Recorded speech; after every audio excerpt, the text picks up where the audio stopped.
Bir varmış, bir yokmuş. Evvel zaman içinde, kalbur zaman içinde. Il était, il n'était pas. Quand le temps était dans le temps, quand le crible était dans la paille. À l'époque où se passe cette histoire, Güzelbahçe n'était qu'un petit village où vivait un homme du nom d'Hassan Bey. Tous s'accordaient à dire qu'il n'y avait pas d'homme plus heureux au monde qu'Hassan Bey. Il s'était marié avec la plus belle fille du pays, Özlem, et il avait 2 enfants adorables, intelligents, Kerem et Selim.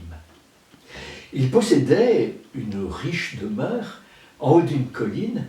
Il avait des terres cultivables, il avait des troupeaux florissants. Un homme heureux. Mais aucun homme n'est à l'abri des coups du sort. Une nuit, Hassan a fait un rêve, et dans ce rêve, il entendait une voix grave qui lui disait « Que préfères-tu ? Être heureux dans ta jeunesse et malheureux dans ta vieillesse, ou au contraire, être malheureux dans ta jeunesse et heureux dans ta vieillesse ?»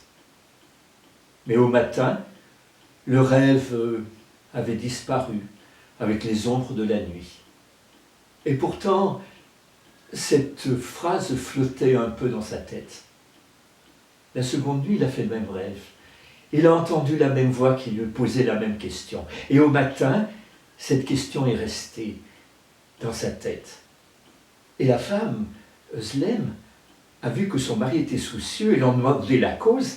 Alors il lui a dit « Ma femme, si jamais on te demandait ce que tu préfères, être heureuse dans ta jeunesse et malheureuse dans ta vieillesse, ou au contraire, malheureuse dans ta jeunesse et heureuse dans ta vieillesse, que ferais-tu » Oh, la femme a dit, sans chercher vraiment, moi je crois que je préférerais être malheureuse dans ma jeunesse pour être heureuse dans ma vieillesse. Tu sais, quand on est jeune, c'est plus facile de supporter le malheur. Et la nuit suivante, c'est la réponse que dans son rêve, Hassan a donnée à la voix qui lui posait la même question. Je préfère être malheureux dans ma jeunesse pour être heureux dans ma vieillesse. Et dès le lendemain, un orage violent et des pluies diluviennes se sont abattus sur le pays, ont détruit toutes les récoltes d'Hassan, ont décimé tous ses troupeaux. Quelques jours après, profitant de son absence, ce sont des voleurs qui ont dérobé tous ses biens. Et à la fin de la semaine, sa maison a été entièrement consumée par un incendie. Hassan Bey avait tout perdu, tous ses biens matériels. Mais il a remercié le ciel de lui avoir laissé la vie à lui, à sa femme et à ses enfants. Et ils sont partis pour une terre étrangère. Ils ont marché un peu, ils ont marché beaucoup.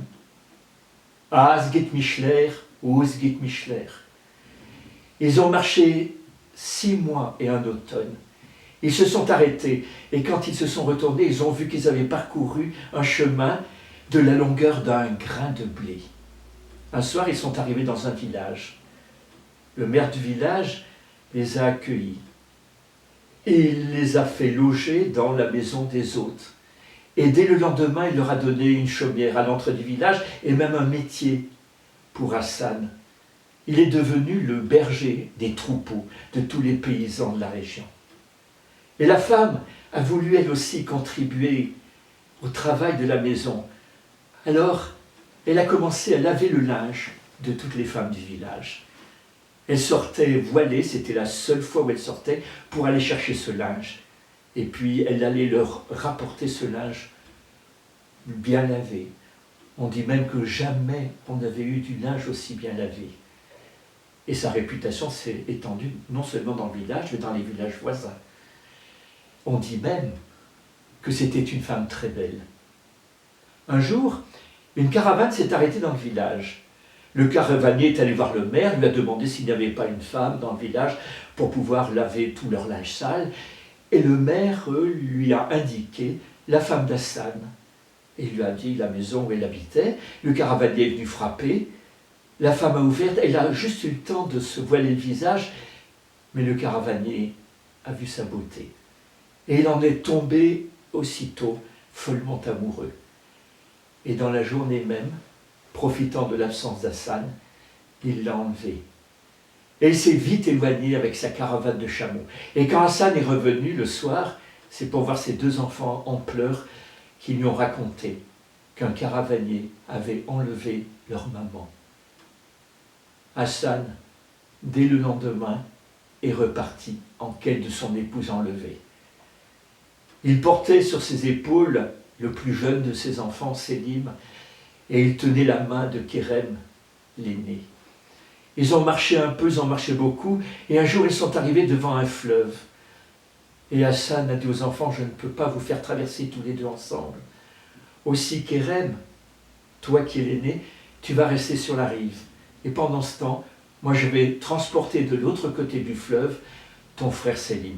Et puis je viendrai te rechercher. Il a pris Sélim sur son dos, il s'est avancé dans le fleuve, il a commencé à nager en essayant de lutter contre le courant. Et quand il est arrivé au milieu du fleuve, il a entendu des cris, il s'est retourné brusquement, et là sur la rive, il a vu un loup qui sortait du bois, qui se précipitait sur son fils Kérem et qui le traînait. Il a fait un mouvement tellement brusque que Sélim a glissé de son dos et tombé dans l'eau, et le courant l'a emporté. Il ne pouvait ni sauver Kérem, ni sauver Sélim. Alors, il a fini de traverser le fleuve. Et là, il s'est assis et c'est la première fois qu'il s'est mis à pleurer. Il avait tout perdu, tous ses biens, son épouse bien-aimée, ses 2 enfants. Il a pleuré longtemps, il n'avait plus envie de vivre. Et puis il s'est ressaisi. Il s'est relevé, il s'est dit, je suis un homme, je suis en vie. Et au lieu de me lamenter sur mes propres malheurs, pourquoi ne pas aider les autres à supporter eux aussi leurs malheurs? Alors, il a pris le chemin du retour. Il a pris une nouvelle identité. Il s'est fait appeler Aslan. Aslan, l'étranger. Et il est arrivé à Güzelbahçe. Personne ne l'a reconnu. Et là, il a commencé à proposer ses services. On a eu pitié de lui quand on a appris son histoire. Alors, on lui a donné un peu à manger, on lui a donné de quoi se loger. Mais lui, il a commencé à s'intéresser aux gens pauvres comme lui, aux gens malheureux, et notamment aux enfants orphelins. Et à force de travail, à force de lutte, il a fondé une école pour accueillir tous ces enfants un peu abandonnés et pour leur apprendre comme quoi la vie pouvait être belle et qu'il fallait apprendre. Les années ont passé et son école a eu une renommée qui s'est étendue dans toute la région. Un jour, dans cette école sont arrivés 2 jeunes adolescents. Et dès la première récréation, comme attirés l'un vers l'autre, ils se sont retrouvés, ils ont commencé à parler. Et puis ils en sont venus même à des confidences un peu plus intimes. Et l'aîné a dit au plus jeune, tu sais, moi quand j'avais 7 ans, il est arrivé un grand malheur à ma famille. On a perdu tous nos biens, notre maison, on a été obligé de partir sur les chemins. On s'est arrêté dans un village. Mon père même, lui qui était un homme riche, est devenu qu'un simple berger. Il a gardé les troupeaux. Et quand il en est arrivé à l'histoire de la traversée du fleuve, le plus jeune qui l'écoutait l'a regardé et il lui a dit « Mais tu es mon frère, tu es Kérem. Tu es Kérem, celui qui a été emporté par le loup. Moi, je suis Sélim, celui qui a été, lui, emporté par le courant du fleuve. Mais comment se fait-il que tu sois là, Kérem, que le loup ne t'ait point mangé ?» Alors Kérem a raconté qu'il avait eu une chance extraordinaire, qu'un berger passant par là les sauvait des crocs du loup, les emmenait chez lui. Et comme lui et sa femme n'avaient pas d'enfants, tu vois, a-t-il dit à Selim, ils m'ont adopté. Oh, ils se sont bien occupés de moi. Et puis maintenant, ils viennent de m'inscrire à cette école.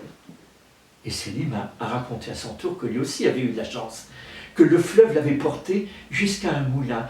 Il s'était retrouvé coincé dans la roue et un meunier lui avait sauvé la vie. Et comme lui aussi n'avait pas d'enfant, il m'a élevé. Oh, il s'est bien occupé de moi et il m'a inscrit à cette école. Imaginez la joie, les rires. Tous les enfants dans la cour se sont attroupés pour savoir ce qui se passait. Ça a fait beaucoup de bruit. Alors, la femme qui s'occupait de l'entretien de l'école, qui s'occupait de la cantine, du linge, attirée par ce bruit, s'est avancée, a écarté la foule des élèves et s'est approchée de ces deux jeunes adolescents. Et elle a surpris la fin de leur conversation. Elle s'est approchée d'eux, elle s'est mise à pleurer, à les prendre dans ses bras en leur disant « Vous êtes mes enfants, Kerem, Selim, je suis votre mère. » Oh, au début, ils ne l'ont pas reconnue. Elle avait bien vieilli. Et puis ils lui ont demandé « Mais mère, que s'est-il passé? Tu as été enlevée par un caravanier. » Elle leur a dit « Oui, mais ce caravanier a été bon pour moi. Il s'est marié avec moi. J'ai passé plusieurs années avec lui, et puis, comme il est mort, je suis partie à la recherche d'un emploi. Alors j'ai réussi à me faire embaucher par Aslan, le directeur que je n'ai jamais rencontré, mais qui m'a permis comme ça de travailler dans cette école. » Imaginez que la joie a été encore plus grande, un bruit tel que c'est le directeur de l'école qui a été gêné. Il était dans son bureau, il s'est levé, il est arrivé, il a commencé à crier « Mais qu'est-ce que c'est que tout ça, calme? Allons, calmez-vous un peu !» Et à ce moment-là, les enfants se sont écartés, il s'est approché et il a reconnu cette femme vieillie comme son épouse. Et très vite, il a appris l'histoire de Kerem, de Selim.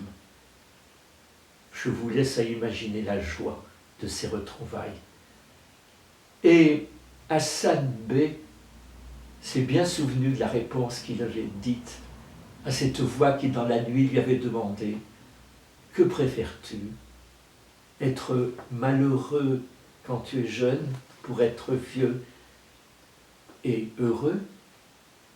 Il avait répondu « Je préfère être malheureux jeune pour être heureux vieux. » Et il savait maintenant qu'il allait vivre heureux avec sa femme et ses deux enfants.